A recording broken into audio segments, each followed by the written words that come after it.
রকিবুল হোসেনক মারার কারণে অসমৰ মুখ্যমন্ত্রী হেমন্ত বিশ্ব শর্মা ডকাইত পালিছে নাকি কে রকিবুল হোসেনকে যেভাবে পিটানো হলো, যেভাবে মারার প্ল্যান করা হলো, তাতে কি আপনারা ভাবছেন যে আসলে সংবিধান খাতরায় আছে?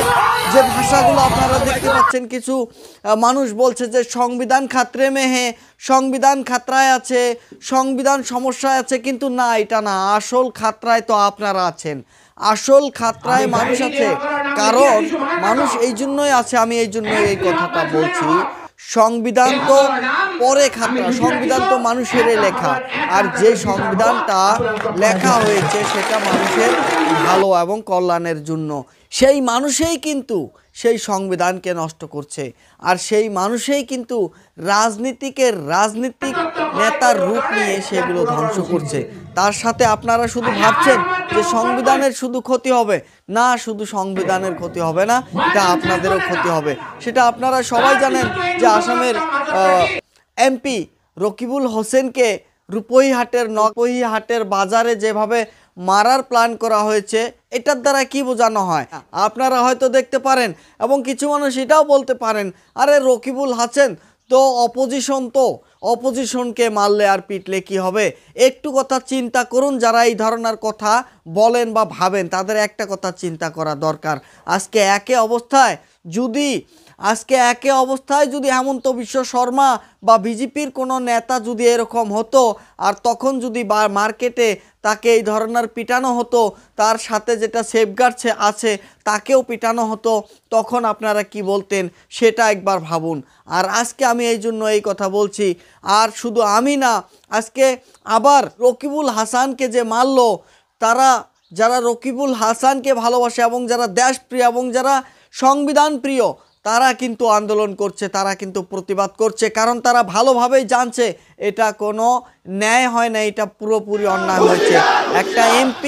একটা সংসদ এমপিকে এইভাবে কিছু গুন্ডা, এইখানে কিন্তু দেখতে পাচ্ছেন যে ভিড়টা দেখতে পাচ্ছেন, আপনারা কি দেখেছেন এখানে 1000 মানুষ বা 500 মানুষ জমা হয়েছে? না, এখানে মাত্র 10 থেকে 15 জন গুন্ডা আক্রমণ করছে। আর এই গুন্ডাগুলো কারা এত সাহস পাচ্ছে একটা এমপিকে মারার জন্য? আর একটা এমপিকে কেন মারা দরকার, কি কারণ, সেটা আপনারা ভাবুন। এখানে কারণ একটাই, তারা বলছে শুনুন, যে 2026 এমপি ইলেকশন আছে, তো মানুষের মাঝে ভয় ঢুকানোর চেষ্টা করছে বিজেপি সরকার। হেমন্ত বিশ্ব শর্মা বড় বড় কথা যেখানে সেখানে বলে, কিন্তু আজকে হেমন্ত বিশ্ব শর্মার একটা কথা কিন্তু খুবই স্মরণ করা দরকার, তার সাথে বড় শরম করাও দরকার। এদের কিন্তু শরম থাকা দরকার যে একটা এমপিকে, একটা পার্লামেন্টারি মেম্বারকে কিভাবে কয়েকজন গুন্ডা পিটতে পারে, তার সাথে যারা পুলিশ আছে সেই পুলিশকেও কিভাবে পিটতে পারে, বা এটার কি বিচার দরকার নয়?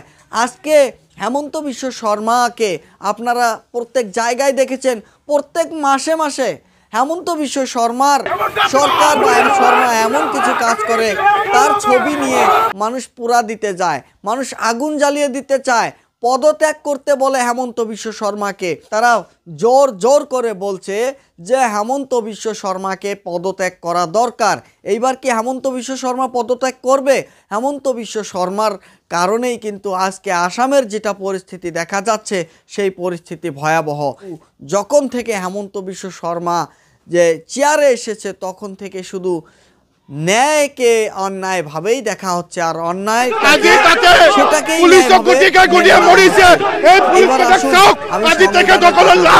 সংবিধানে একটা পার্লামেন্টারি মেম্বার যদি অপোজিশনে থাকে, বা যারা দলীয় মানুষ, তাদেরকে জনগণের সাথে তুলনা করা হয় কিছু ক্ষেত্রে গিয়ে, কিন্তু এটা কিন্তু জনগণকে মারা হচ্ছে।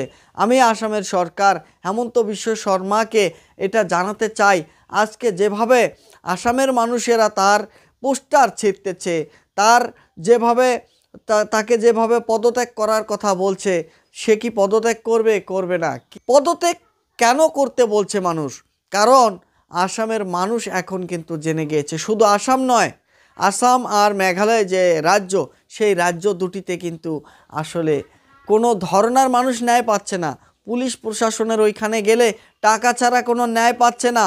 তবুও হেমন্ত বিশ্ব শর্মা বলছে এখন তার সরকার ভারতীয় জাতীয় কংগ্রেস দলের প্রচার হই আছে যেভাবে কংগ্রেস আকবলি লই আইছে এক রাজনৈতিক হত্যা করিবার কারণে রাজনৈতিকভাবে হত্যা করি। দেশে যে ধরনের নেতারা যারা গুন্ডাগিরি করতেছে, যারা মানুষকে ভয় দেখাতে চাচ্ছে, যারা সংবিধানকে ধ্বংস করতে চাচ্ছে এবং ধ্বংস করে শুধু নিজের রাজতন্ত্র নিজের রাজত্ব চালানোর চেষ্টা করছে, সেই ধরনের নেতাই কিন্তু আজকে দেশ চালাচ্ছে।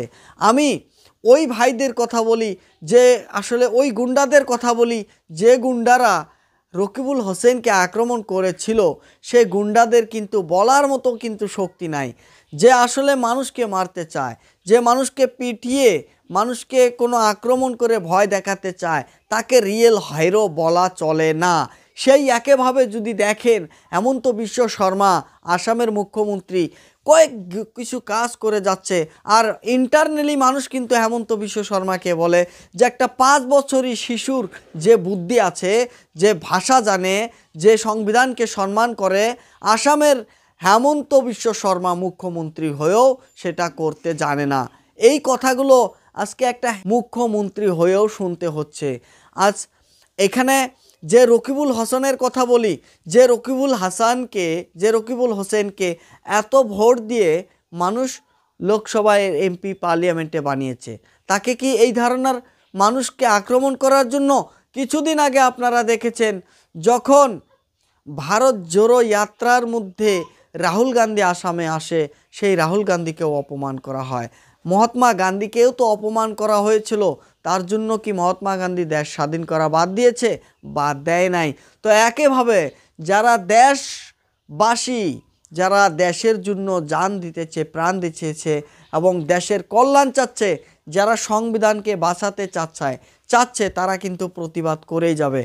আর যে ধরনের ভক্তরা আছে যারা আজকে যে রকিবুল হাসানকে পিঠানোর পর, রকিবুল হাসানকে আক্রমণ করার পর যে ভক্তরা যদি কোনো ভক্তরা বলে যে কাজটা ঠিকই করেছে, তাহলে আপনারা নিজেও জানুন এবং মানুষকেও জানতে দেন তারা কোনো দিন দেশভক্ত হতে পারে না, সংবিধান ভক্ত হতে পারে না, এবং তাদের দেশের প্রতি যেটা, মানুষের প্রতি যেটা ভালোবাসা এবং জ্ঞান সেটা থাকতেই পারে না যদি রকিবুল হাসানকে যেভাবে আক্রমণ করছে আর সেটাকে যদি কেউ ঠিক বলে।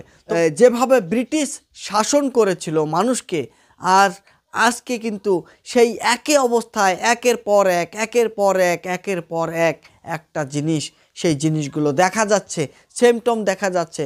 এখনও কিন্তু মানুষের সময় আছে কথা তুলে ধরার, এখনও কিন্তু সময় আছে মানুষকে ভালো কথা বলার এবং এই ধরনের কাজে সহযোগিতা করার। যে রকিবুল হাসানকে যেভাবে পিটিয়েছে, যেভাবে মারার প্ল্যান করেছে, যে পুলিশ কর্মীরা আমাদের সমাজকে সংরক্ষণ করে রাখে, সেই পুলিশকেও তারা ছাড়ে নাই। এখানে যদি আরেকটা কথা বলি, এখানে যদি কেউ বলে যে এটা পাবলিক পিটিয়েছে, বা হেমন্ত বিশ্ব শর্মা বলে যে এটা তো তারই এরিয়া, এটা তো রকিবুল হোসেনের এই এরিয়া, তো তার এরিয়াতে সে এই ধরনের হয়েছে, তো তার কি করার বা তার সেটা বলার? আসলে একটা মুখ্যমন্ত্রী হয়ে এই ধরনের ভাষা তার মুখে শোভা পায় না। একটা মুখ্যমন্ত্রী পুরো রাজ্যটায় তার, একটা মুখ্যমন্ত্রীর শাসন পুরো রাজ্যতেই চলেছে। যখন বাল্যবিবাহর ব্যাপার নিয়ে হয়েছিল, শুধু কিন্তু যেখানে বিজেপির নেতা ছিল সেইখানে কাজকর্ম করা হয়েছে বা জেলে ঢুকানো হয়েছে, আর যেখানে রকিবুল হোসেন বা এই ধরনের অন্য দল ছিল সেই দলের মানুষদেরকে বা সেই সমষ্টির মানুষদেরকে বা জেলে ঢোকানো হয় নাই, সেটা না। কিন্তু যখন এনআরসি হয়েছিল সেটা কিন্তু তখন পুরো রাজ্যই হয়েছিল, তখন কিন্তু কোনো কংগ্রেসের সমষ্টি, কংগ্রেস এমপির সমষ্টি, কংগ্রেস এমএলএ সমষ্টি সেগুলো দেখা হয় নাই। আর এই ধরনের ভাষা বলার জন্য হেমন্ত বিশ্ব শর্মার আসলেই জ্ঞান থাকা দরকার, একটা মুখ্যমন্ত্রীর সম্মান থাকা দরকার।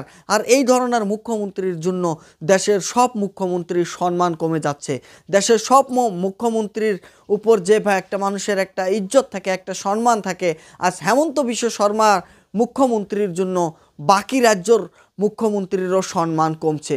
তো আপনারা দেখতে পাচ্ছেন ভিডিওটা, এবং এই ভিডিওটা আপনারা শেয়ার করবেন, এবং যে ভাইরা আন্দোলন করছে এবং হেমন্ত বিশ্ব শর্মাকে পদত্যাগ করতে বলছে, সেটা আসলেই হেমন্ত বিশ্ব শর্মার শরম হওয়া দরকার।